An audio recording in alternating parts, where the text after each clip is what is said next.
E o debate de hoje é sobre o alerta feito pelo Tribunal de Contas da União. Mais um. De acordo com o TCU, o orçamento de 2026 pode não fechar. O tribunal diz que as projeções usadas pelo governo, como crescimento do PIB e estimativas de receita, têm risco significativo de não se confirmarem. Se isso acontecer, o país pode enfrentar mais cortes, novos contingenciamentos e até paralisação de políticas públicas. O Tribunal de Contas da União também aponta falta de transparência e de estudos sólidos que comprovem os números apresentados. Gustavo, o orçamento promete mais do que o Brasil consegue entregar?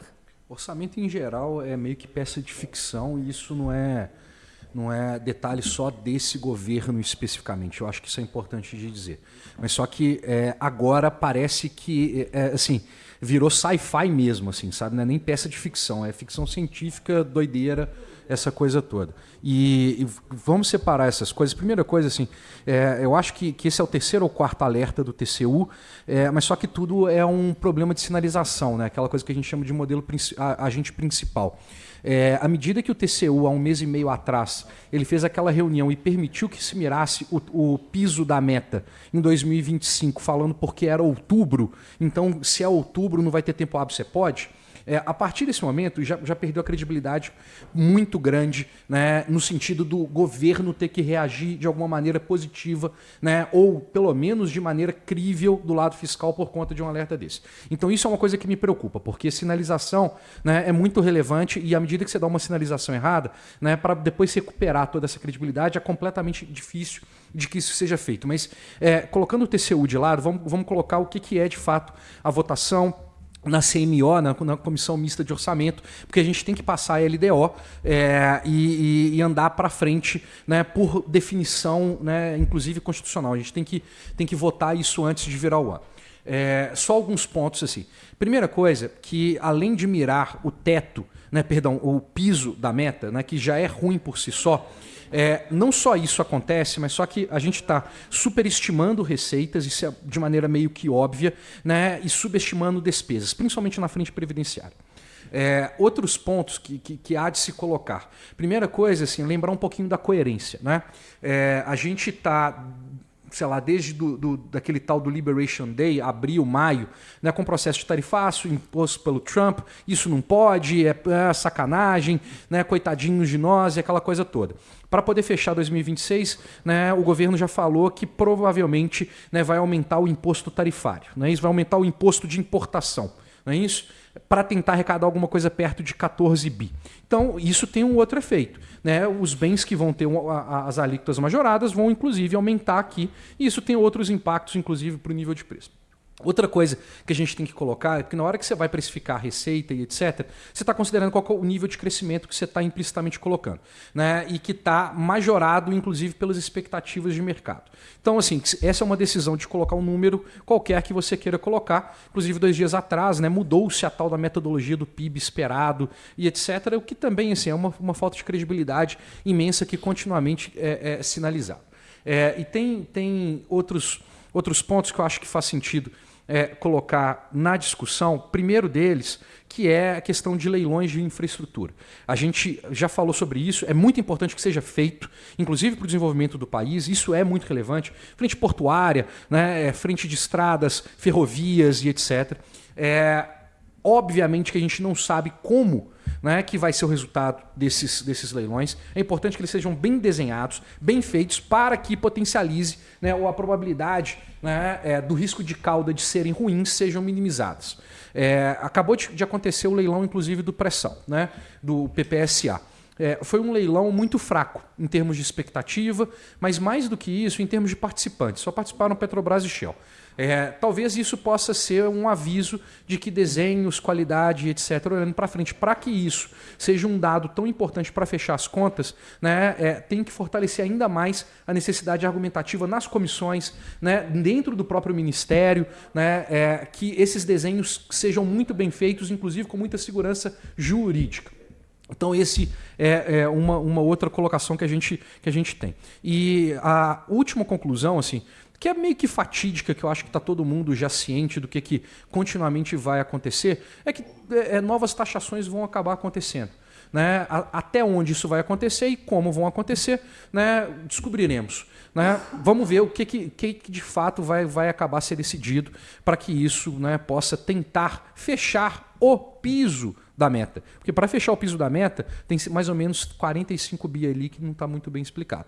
Então, assim, eu acho que essas são grandes dificuldades.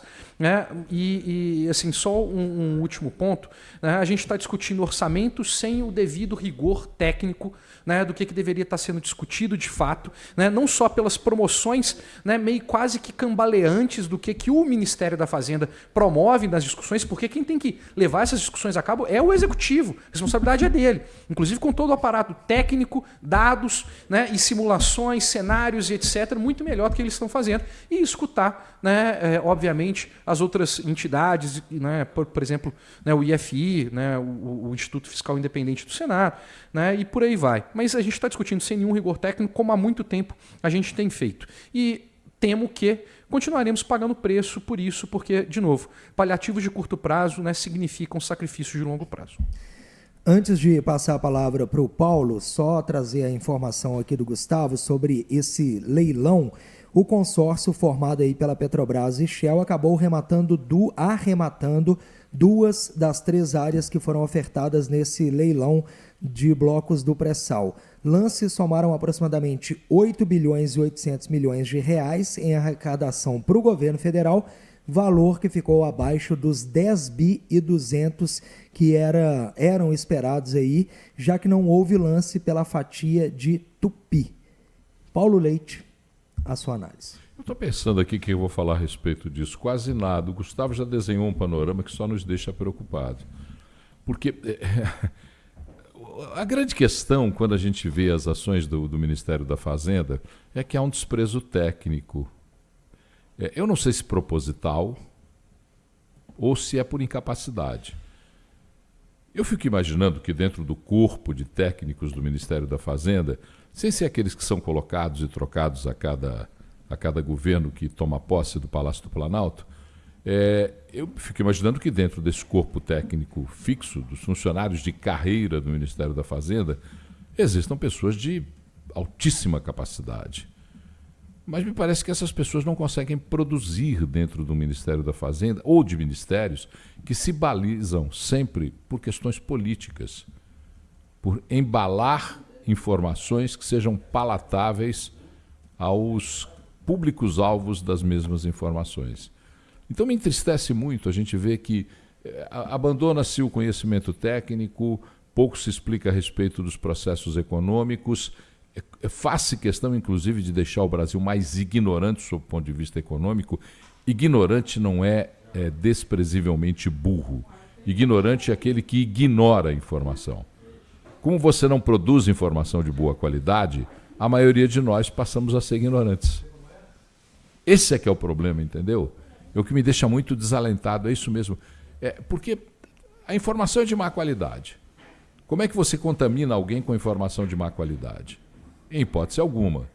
E aí o que se pega? Pega o viés político que é discutido, dito, propalado. O viés político destrói qualquer possibilidade de visão crítica. E qualquer cidadão sem visão crítica morre. Ou fisicamente, ou no seu processo de cidadania. Complacência, né? Que é a palavra. Complacência. E ainda com debates aos 47 do segundo tempo. Ninguém pensa de maneira fria. É o orçamento da União, gente. É o orçamento da União discutido como se você discutisse que lustre você vai colocar na sala da sua casa. Quanto que nós vamos gastar na viagem para Tiradentes? Essa é que é a questão. Essa é que é a questão.